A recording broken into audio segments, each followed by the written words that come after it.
Welcome to my channel. This is Vicky again. I hope you guys looked at my video this morning. I made some great dishes this morning, and it's Christmas morning, and I decided to not cook the traditional way, but I got up and I made this great dish. So if you haven't looked at it, I encourage you to go back and look at the video. And I want to put this out here. I know you guys, some of you guys have subscribed to me, and some of you guys just watching and looking and have not hit that button. So I encourage you to hit that little subscription button below. It is red. And once you hit that, it will become gray or black, letting me know that you have subscribed to my YouTube channel. So I would appreciate that so much. I know you guys have been checking me out for quite some time. It's just like, I'm not sure if I want to make this my home or not. Well, you don't have to. You don't have to make it your home, but you can stop in and click that button so you can get notifications when I come on. And another thing I want to talk about, haven't you noticed the how time have changed? When I say time, if you're looking for a home or thinking about buying a home, or you're just looking around, shopping around just like I am. So I'm curious, since COVID, a lot of things have changed and the prices have just skyrocketed out of the roof, and I don't believe they will go down. So I decided to start doing some research. I have been doing research for quite some time, and I do live in an apartment, but I'd rather own than rent. So I have been doing some researches on properties.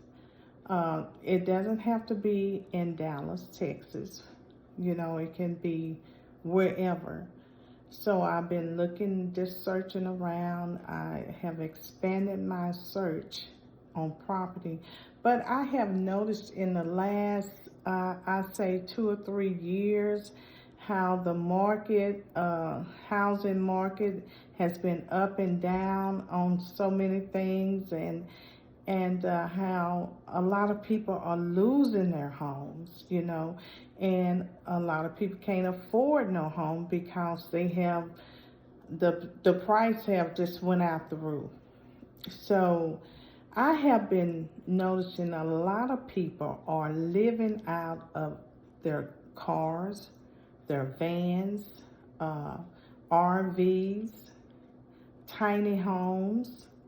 They are making better choices, if that makes any sense.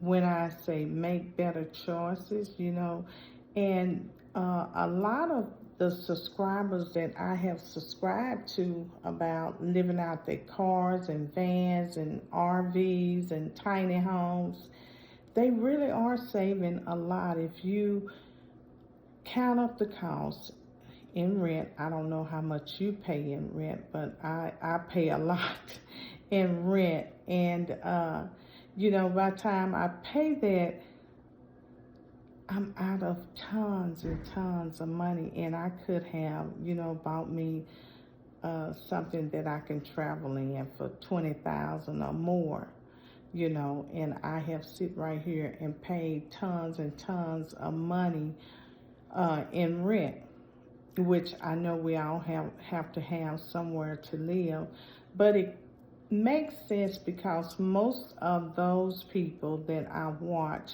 they would say, they have saved a lot of money, just by living in their vans, just by living in RVs, tiny home, mobile homes, you name it.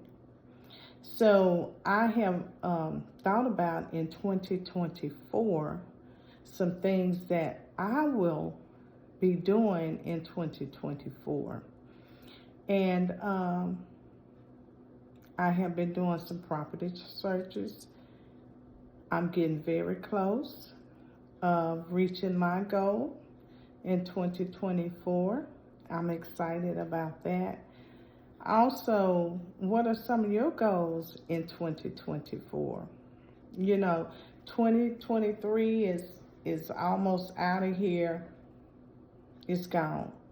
So I was mentioning on yesterday, I believe, about I really didn't have time to do any goals for 2024.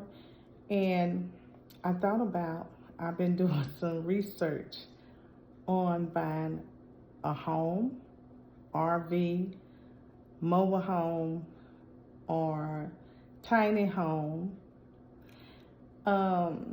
Not sure about living out of my car. My car is just too small, so that wouldn't work for me unless I purchase a van. Now, it depends on what kind of van. I have looked at several different vans that is equipable of reverse to a semi-home, a semi-living unit. So I have looked at that. You know, that's one option. But I wouldn't know how I feel if I do get an RV.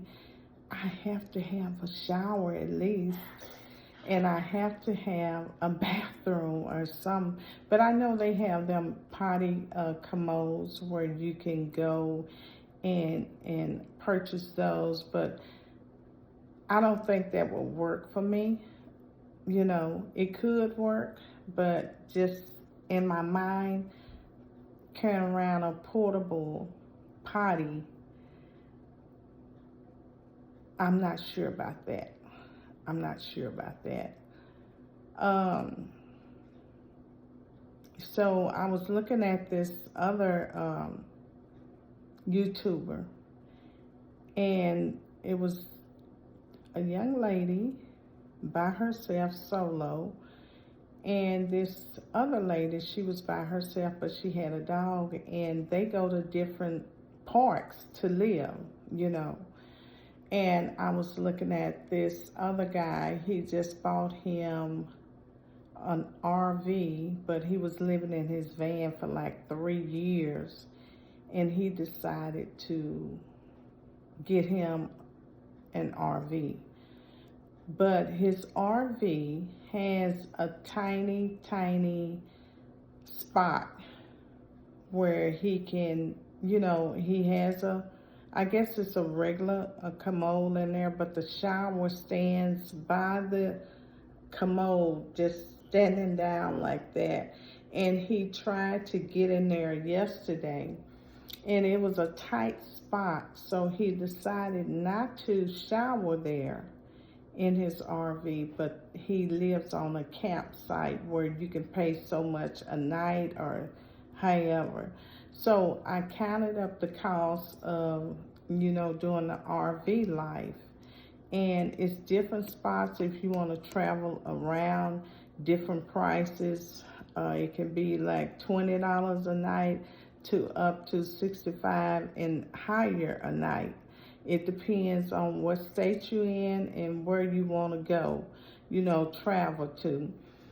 And then, you know, some people just stationary at different campsites, you know, and just pay one big fee. I was looking at this other lady. She had purchased a tiny home, and she was at this trailer home site where they do take in tiny homes.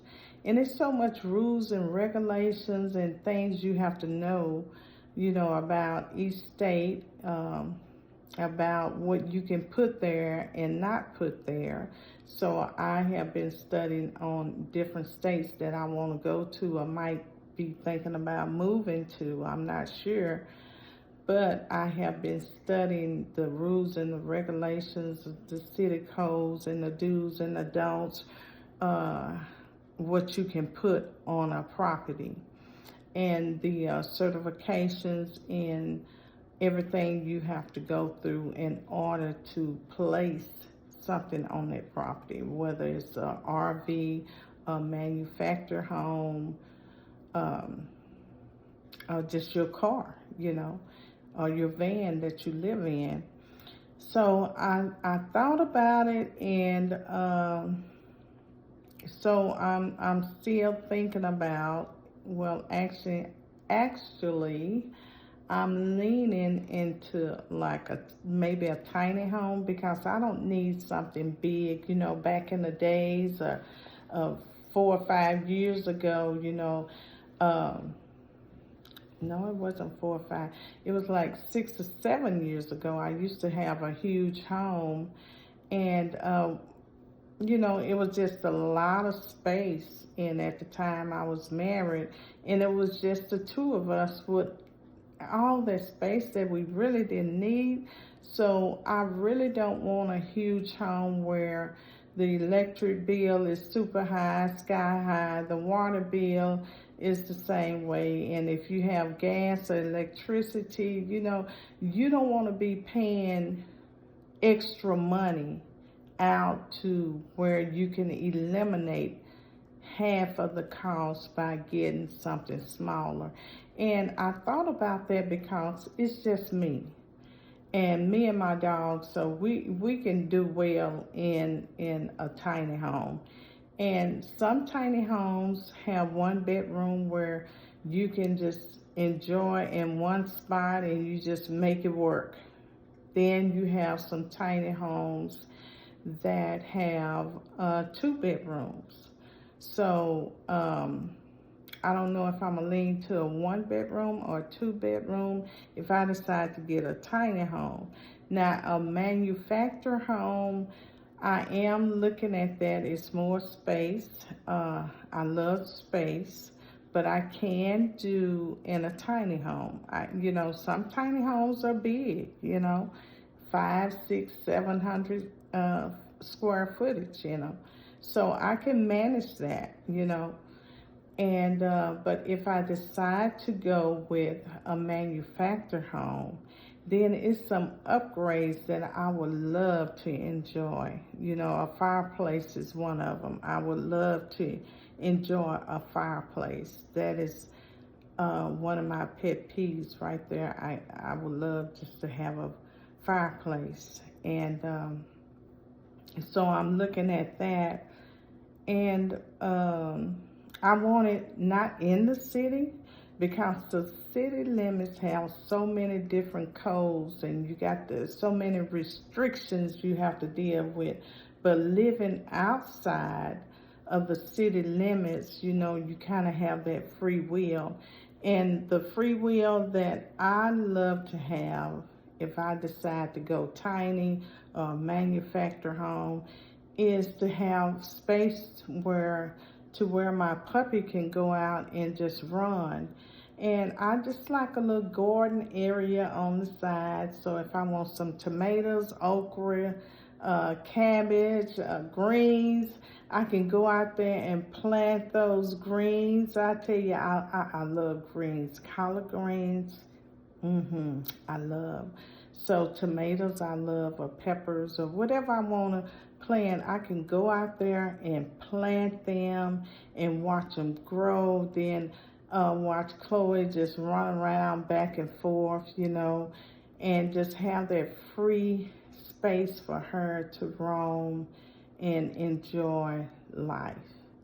So I want something cozy, comfortable, and enjoyable, but yet affordable, because I don't want to go broke. I don't want to struggle, thinking, well, how I'm going to pay this month, and how I'm going to pay that month.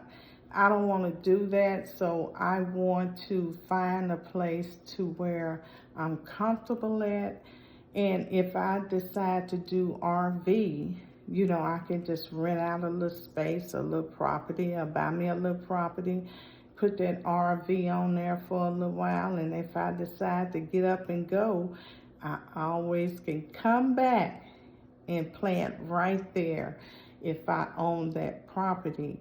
But I don't want nothing inside the city limits because of the restrictions.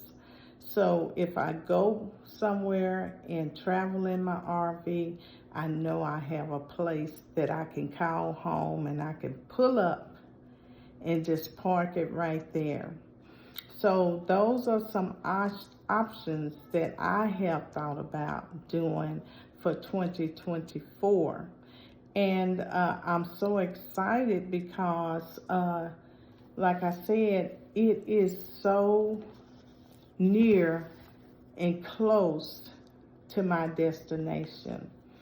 And I would love to hear from you guys. I know that some of you, like I said, just sit on the page, watch me when I come on, but you never join the family. You never join the family. And I encourage you to join the family today. Stop looking, stop watching, and just join the family so you can be part of the family, and you can comment and give out suggestions or give out some kind of pointers that you have experienced and been through. You know, I always read my comments. I enjoy people giving out some pointers, especially this is all new to me. This is new to me.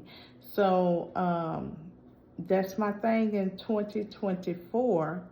But I would love to hear from you guys about your plans in 2024. You know, write them down and make them plain. That's what the Bible tells us. Make our vision, you know, make it clear, make it plain, write it down. So I taken some notes on, just in case if you're interested in purchasing a manufactured home, RV, or tiny home, or just a regular home, period. These are some things that you need to ask about, especially if you're not buying it new. Now, if you're buying a used or older manufactured home or older home, period, these are some things that you need to ask and to look out for. So I kind of jotted some things down to look out for. First, you want to bring someone with you who knows about homes and what to look for. So if you don't know anyone, go to a realtor and carry them along. Hey, this is what I found. This is what I want. And you're going to need a flashlight if it's an older home. You're going to look everywhere, in the corners, the cracks, under the manufactured home, to see if it's any leaks or something falling down or decayed or something like that. So carry your flashlight, because sometimes when you go into these older homes and you can't see, or there's no electricity hooked up, then you have your flashlight ready and waiting.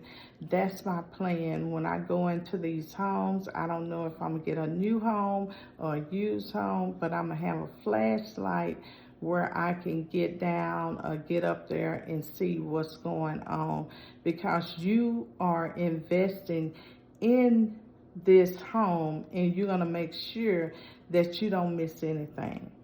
So I advise you to carry somebody with you, carry your flashlight to see everything that you need to see. Get your measuring tape. Make sure that you carry that along to measure the doors, the windows, whatever, because you might be moving something in and it doesn't fit, or you might be taking something out and replacing it. So make sure you have your measuring tape to get what you need, the exact measurements. Look underneath the mobile home or the manufactured home. tiny homes, if they use, I would definitely look up under there, you know, especially if they dirt cheap. And you know, something always wrong if they dirt cheap. That's with anything. So you want to, if you can, look underneath, squat down and put that flashlight up under there and make sure that you are, you know, seeing everything. Then take your tablet along, or a notebook or something like that, where you can jot down your notes of what you have found and the questions that you may have, you know. So take your notebook, a tablet or something, and make sure that you take good notes and be very detailed about your notes, so you can address the problems that you have found. Or you can just ask the questions, you know, because sometimes when we out there and we're looking, we forget the questions that we need to ask.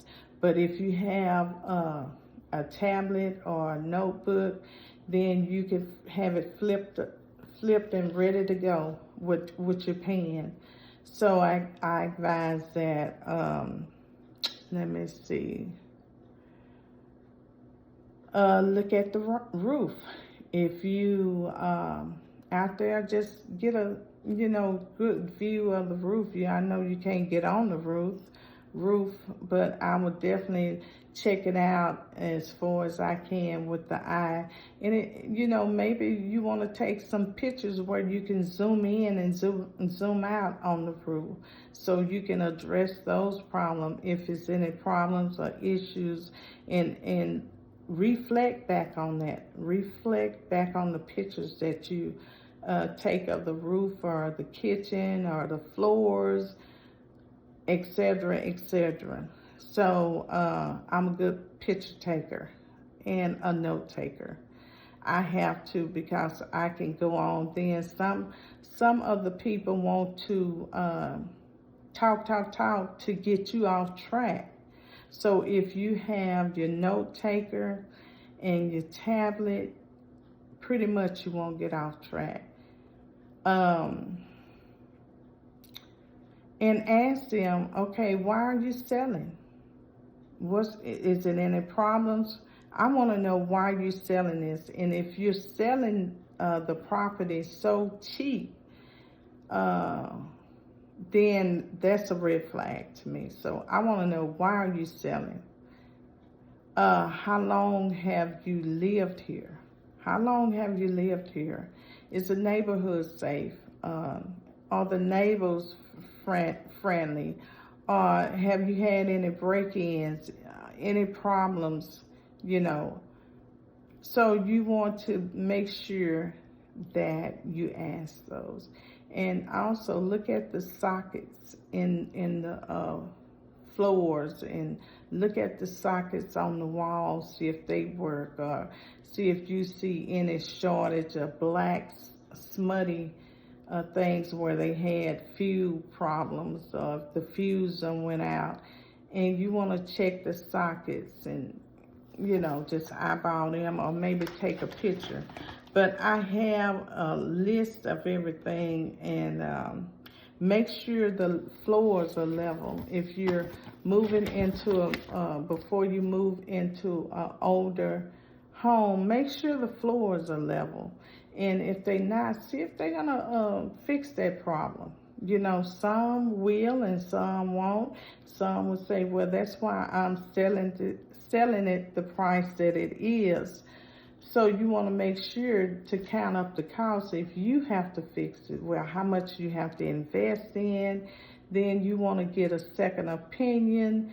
You want to really count up the cost and really think about it. Look for gaps around the outside and the insides. You want to look and see if the windows are off track, the doors are off track, the floors are wobbly. You want to look for different things like that. Look at the screws in the walls and the paint, and look for rust and how long it's been painted, or how long it's been rusting out. And you want to check around the skirt and see if it's in the holes. You know, sometimes you can pull up to a place and they have skirting around a mobile home or manufactured home, and you see little old holes where you want to know if it's rodents up under there or some kind of animal been going up under there and putting holes and going in and out, or something may be going on with the plumbing. We just don't know. So ask the questions that you need. Make sure the piping is wrapped up, especially in the wintertime. Underneath, look for the leaks in the puddles. If you see puddles of water, you want to make sure that, hey, something's going on here. It may be a plumbing issue that if you look up underneath the manufactured home, or you may look up under the home and have a chance to glance up under there and you see puddles of water, well, you want to ask about that. Hey, what's going on here? Is it a leak? Do you have plumbing problems, foundation problems? That's the biggest thing on these homes, the roof and the foundations. Let me see, look up under there for, where is the shut off valve? Just in case you have to shut everything down, you want to locate that and see exactly where is it, because we might have a problem and I need to shut off some things. So I need to know where in this home I can go to shut everything down. You want to check inside and out for the ceiling and the cracks and the water leaks, the water spots in rooms. That's a big thing. You want to see if you see any brown water spots in the ceiling or on the floor, in the corner, in the bathroom, in the closets. You want to make sure that you don't see these things. You want to turn on and off the faucets if you're able to, if they have the water on. You want to check and see if, hey, let me see if it's any problems around here. Maybe it may be a leak around the tub or the sink. If I turn it on, you want to make sure everything is working properly, and check out outlets, So these are some of the clues that notes that I have put down as far as, going in and out. And I have up to 25, but I'm going to stop right here. And I did say check on the AC unit. I have it on the next page. See if it's working or not, because sometimes we overlook the AC unit, especially when they don't have the electricity on and you can't check it, but you want to ask them, hey, what about the AC, heating and AC unit? Is it working? And most of the time, they should tell you the truth. So you want to jot and dictate what they say. Write it down, put it in somewhere, and say, yes, the owner says, if you write out buying from one owner, you want to make sure all these things work. And if they have a fireplace, check and see if it works, because some fireplaces just there for decoration. You want to ask those and make sure the stove work and all the appliances, dishwasher, stove. Check in the laundry room, for problems. Check the fuel box. Open and close the doors, the latches, the windows of the new homes and the old homes. Okay. So then, lastly, you want to do a home inspection before you buy the home. You may have to pay for the home inspection out of your pocket, but it would definitely be worth your while, because then you would know. Get your own home inspector. Don't let them say, well, I have somebody, I know somebody.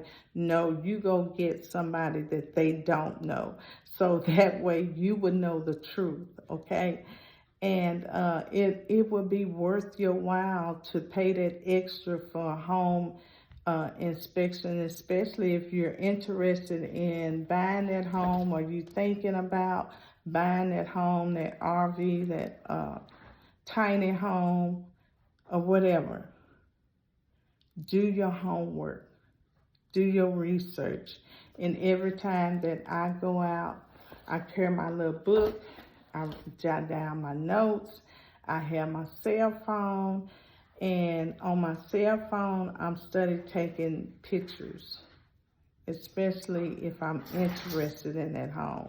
So I address the issues with them, and sometimes they're willing to negotiate, maybe bring down the price if you decide to step in and fix those things. But first, I advise you to count up the cost. It may seem great, and you want to ask them why you didn't fix it. The issues and different things, because one thing, it probably costed them too much, or they didn't want to invest in the home anymore. So they selling it as is, and they want you to invest and put your money in it. But it's totally up to you. It really is. So in 2024, make sure you make the right decision, especially if you're buying a home or thinking about buying a home or whatever. So I hope you enjoyed this video. Make sure you like, subscribe, follow me, and give me a thumbs up. I'll see you on the next one. Have a great day. Bye-bye.